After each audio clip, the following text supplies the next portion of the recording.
UPSC civil service examination की तैयारी कर रहे मेरे dear friends, sisters, brothers and my dear family, एक बिहारी सब पे भारी परिवार में यूपीएससी सिविल सर्विस एग्जामिनेशन के honest and successful exam focused preparation के लिए जो हमने मैराथन क्लास शुरू की है, उनके यूपीएससी गाइडेंस पार्ट में मैं आपका वेलकम करता हूँ।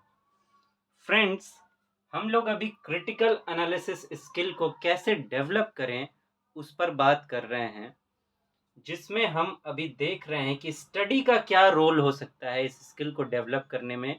जिसमें अभी हम सब्जेक्ट्स को लेकर बातें कर रहे हैं और बातें करते करते हम पॉलिटी तक बात कर चुके हैं कि पॉलिटी पिछले क्लास में हमने देखा कि किस तरीके से आपको पढ़ना चाहिए कि आप इस स्किल को डेवलप कर सकें, वो स्किल जो कि सबसे ज़्यादा इम्पॉर्टेंट है अगर आपको UPSC civil service exam qualify करना है।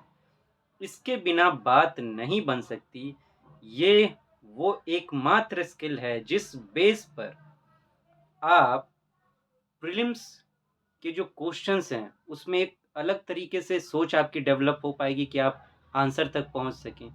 मेंस का आंसर्स क्रिएट कर पाएंगे आप, और इंटरव्यू में जो पर्सनालिटी चेकअप करने के लिए वहाँ जो जिस तरीके के पर्सनालिटी बेस्ड क्वेश्चंस पूछे जाते हैं, उनको आप सही से रिप्लाई कर सकेंगे। तो हर जगह ये इम्पोर्टेंट होने वाली है, और इवन बनने के बाद आगे करियर में भी। तो फ्रेंड्स, आइए अब देखें कि इकोनॉमिक्स को कैसे पढ़ा जाए अगर आपको इस स्किल को डेवलप करना है। तो इकोनॉमिक्स जो है वो सबसे ज़्यादा चैलेंजिंग सब्जेक्ट है। अगर मैं इस एग्ज़ाम के प्रिपरेशन की बात करूं या ऐसे भी बात करूं, तो इसको लेकर काफ़ी स्टूडेंट्स थोड़े से टेरर में भी आ जाते हैं कि इकोनॉमिक्स सोच के ही लगता है स्टैट्स होगा, क्या क्या चीज़ें होंगी, कैसे समझा जाएगा। और सबसे बड़ी दिक्कत इस सब्जेक्ट के साथ ये है कि यूपीएससी जो क्वेश्चन पूछता है इकोनॉमिक्स पे, अगर मैं प्रीलिम्स की ही बात क्यों ना करूं, प्योरली एप्लीकेशन बेस्ड क्वेश्चंस होते हैं कि जो आपने पढ़ रखा है उसका रियल लाइफ में एप्लीकेशन कैसे होता है, कैसे अप्लाई होता है वो मार्केट में, इकोनॉमी में, वहाँ से यूपीएससी क्वेश्चंस फॉर्म करता है, डायरेक्ट फॉर्म नहीं करता वो। तो ये एक बहुत बड़ा चैलेंज हो जाता है। और मेंस और इंटरव्यू को लेकर भी बात करें, और अभी पूरा जोर चूंकि इकोनॉमी को डेवलप करने में है, और इवन देखिए कि आप हर जगह फॉरेन रिलेशंस की बात करें तो वहाँ भी इकोनॉमी वाला जो पार्ट है वो सबसे ज़्यादा डोमिनेट कर रहा है अभी। तो ये बहुत इम्पॉर्टेंट हो जाता है, और यहाँ से क्वेश्चंस भी खूब सारे पूछे जाते हैं। जीएस पेपर 3 की मैं बात करूँ तो करीब 10 क्वेश्चंस इसी से पूछ लिए जाते हैं। और जितने भी जीएस पेपर्स हैं उसमें अगर मैं देखूँ, कंपेयर करूँ, तो हर सब्जेक्ट, हर जीएस पेपर्स में 2-3 सब्जेक्ट होते हैं। लेकिन ये जो जीएस पेपर 3 वाला मामला है, इसमें औरों के मुकाबले जहाँ हर में एक डोमिनेंट सब्जेक्ट होता है, तो उसकी जितनी क्वेश्चंस होते हैं उसके मुकाबले पार्ट 3 में, जीएस पेपर 3 में इकोनॉमी से ज़्यादा क्वेश्चन पूछे जाते हैं। जैसे मान लीजिए जीएस पेपर 2 पॉलिटी है, वहाँ से 8 क्वेश्चन आ गए, तो इकोनॉमी से 10-10 पूछ लिए जाते हैं एक ही पेपर में। तो ये थोड़ा सा यूपीएससी इसको पुश भी करता है ज़्यादा। तो इन बातों को ध्यान में रखना है। और अब चलिए देखते हैं कि इकोनॉमिक्स को कैसे पढ़ा जाए, इस स्किल को डेवलप करना है। तो इकोनॉमिक्स हर जगह है, हर जगह आपके दिमाग में, आपकी बातों में, यूँ कहिए आपने जो पहन रखा है वहाँ से लेकर जो आप खाते हैं, जिनके साथ आप यूज़्ड टू हैं, आपका मोबाइल, आपकी फैमिली, उसका सब कुछ जिस तरीके से चलता है, घर से बाहर निकलिए, मार्केट आपके बगल में नुक्कड़ पे छोटा-सा दुकान, ये सब का सब इकोनॉमिक्स है। लेकिन दिक्कत की बात ये है कि हम इसको इस तरीके से देख नहीं पाते। आदत दिक्कत ये हो जाती है स्टूडेंट के साथ कि इस तरीके की आदत पड़ी हुई है, प्लस इस तरीके से दिखाया भी नहीं जाता।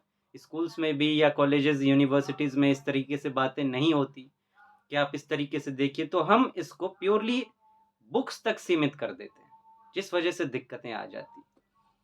तो इकोनॉमी का जब भी आप कोई भी टॉपिक पढ़ें, तो उसके पीछे की बातों को समझने की कोशिश करें कि अगर ये है, सबसे पहले ये है क्या?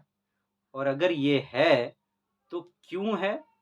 और अगर ये इस तरीके से है तो ये आया कैसे?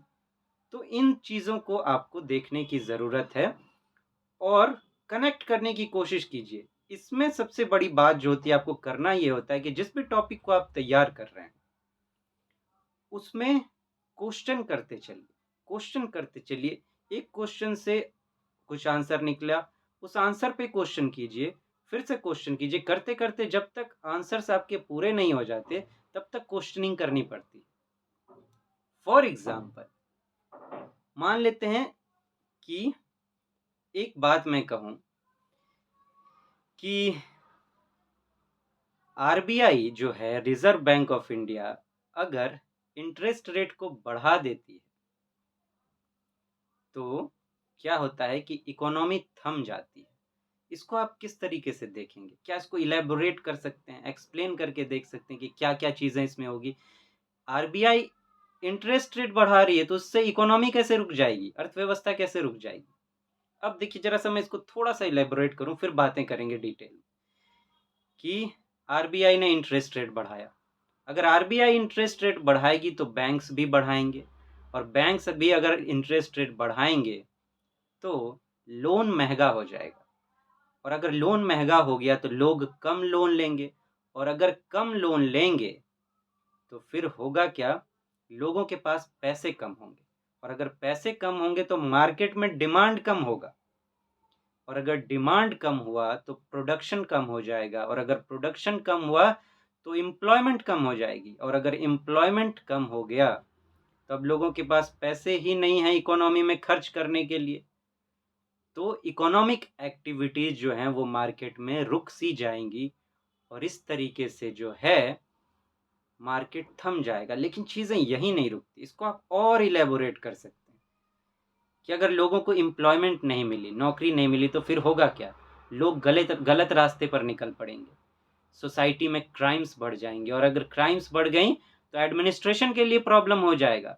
एडमिनिस्ट्रेशन ठीक से नहीं हो पाएगी, फिर सारा सिस्टम गड़बड़ हो जाएगा और अगर ऐसा हुआ, सिस्टम गड़बड़ा गया, तो फिर जो है, वहाँ जो हमारी पार्लियामेंट है, जो पॉलिटिक्स फंक्शन कर रही है, उस पर भी खतरा मंडराने लगेगा और इस तरीके से अगर हुआ, तो इंटरनल सिक्योरिटी का पे भी खतरा आ जाएगा कि अब ज़्यादा लोग क्राइम की तरफ भाग रहे हैं, तो इंटरनल सिक्योरिटी चैलेंज हो गया और इस तरीके से अगर इंडिया में प्रॉब्लम होने लगी, तो इंटरनेशनल लेवल पे इंडिया का भी इमेज गिर सकता है। तो देखिए कहाँ से एक छोटी-सी चीज़ शुरू हुई और इसको आपने कहाँ तक देखा। इस तरीके से इकोनॉमिक्स को देखने की ज़रूरत पड़ती है। ऐसे तैयार करना है आपको इकोनॉमिक्स, कोई भी टॉपिक हो आपका, उस पर क्वेश्चन करते चलिए कि ये होगा तो क्या होगा, फिर वो होगा तो क्या होगा, फिर वो होगा तो क्या होगा। इस तरीके से आपको देखना है और किस तरीके से पढ़ना है ये देख लीजिए कि मान लीजिए एक टॉपिक आपने उठाया और जैसे मैंने बात की उस तरीके से आपने देख लिया। अब क्या कीजिए आप मार्केट जाते होंगे या आपका अपना एक्सपीरियंस रहा होगा मार्केट जाने का या फैमिली का, उस चीज़ को फैमिली में अप्लाई करिए कि आपके फैमिली में भी देखिए बजट होती होगी आपकी फैमिली की, उससे आपका घर चलता होगा, तो वहाँ चीज़ें किस तरीके से, वो भी एक मार्केट है, शॉर्ट मार्केट, वहाँ पर उसको फिट करिए। देखिए कि क्या आपने जो पढ़ा है वो वहाँ किस तरीके से अप्लाई हो रहा है। फिर वहाँ से निकल के थोड़ा मार्केट की में देखिए कि मार्केट में आप समोसे खाने जाते होंगे, जलेबी खाने जाते होंगे या और भी कुछ ना कुछ खरीदने जाते होंगे। वहाँ चीज़ें किस तरीके से अप्लाई हो रही हैं। बीच-बीच में प्याज़, टमाटर के भाव क्यों बढ़ जाते हैं, क्या दिक्कतें हो जाती हैं, फिर उस समय क्या चैलेंज आती है। तो इस तरीके से जो भी आपने पढ़ा है, इकोनॉमी में यही मेन मुद्दा है कि जो भी आपने पढ़ा है, उसका एप्लीकेशन कीजिए। आप सोचने की कोशिश कीजिए कि ये किस तरीके से अप्लाई हो रहा है रियल लाइफ में, प्रैक्टिकल वर्ल्ड में। पहले फैमिली में देखिए, फिर मार्केट में देखिए, फिर सोच सकते हैं तो थोड़े से ऊपर लेवल पे और जाइए, स्टेट के मामले में, सेंटर के मामले में, नेशन के मामले में, वर्ल्ड के मामले में। एप्लीकेशन पर ध्यान देना है। तो इस तरीके से आपको इकोनॉमिक्स को तैयार करने की ज़रूरत है, कोई भी टॉपिक क्यों ना हो। चाहे वो प्रीलिम्स का हो, मेंस का हो, आप मान लीजिए फूड सिक्योरिटी टॉपिक आप तैयार कर रहे हैं। तो उसमें सबसे पहले देखिए कि फूड सिक्योरिटी की ज़रूरत क्यों है? अपने दिमाग में पहले चीज़ों को लाने की कोशिश कीजिए, फिर सब्जेक्टिव चीज़ों को देखिएगा। आपके घर में आप पहले फूड सिक्योरिटी तैयार करें तो देखिए घर में।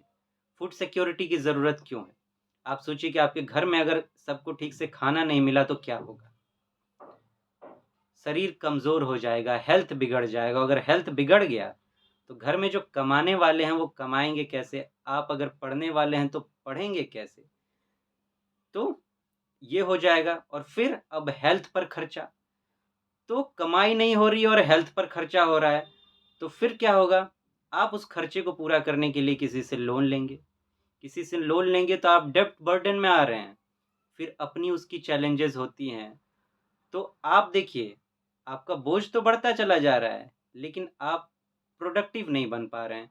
तो इसके लिए सोचिए कि फिर इकोनॉमी पर कैसे खतरा हो जाएगा।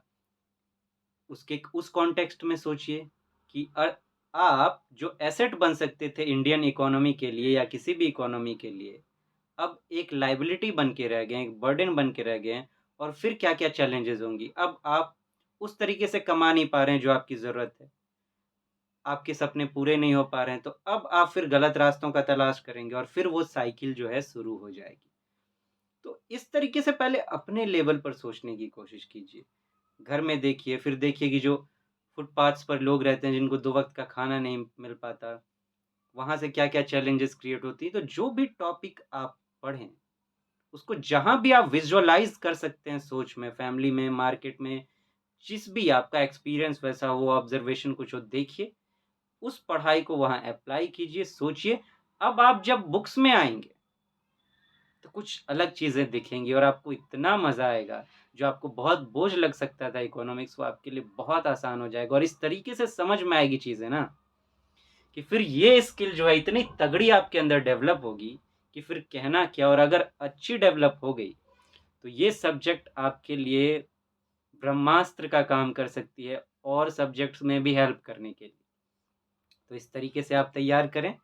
हम फिर मिलेंगे और ढेर सारी बातें करेंगे और सीखेंगे कि किस तरीके से स्किल को डेवलप किया जा सकता है।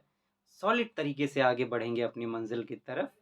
आप हँसते मुस्कुराते रहें, विश्वास रखें अपने ऊपर, आत्मविश्वास बनाए रखें, अपने बचपने को ज़िंदा रखें और दुनिया को जाने दीजिए। कोई कुछ भी कहे, हम अच्छे हैं।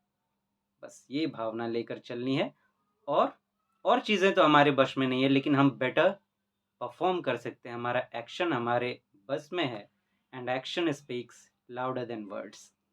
Thank you so much. Have a nice day. नमस्ते जी।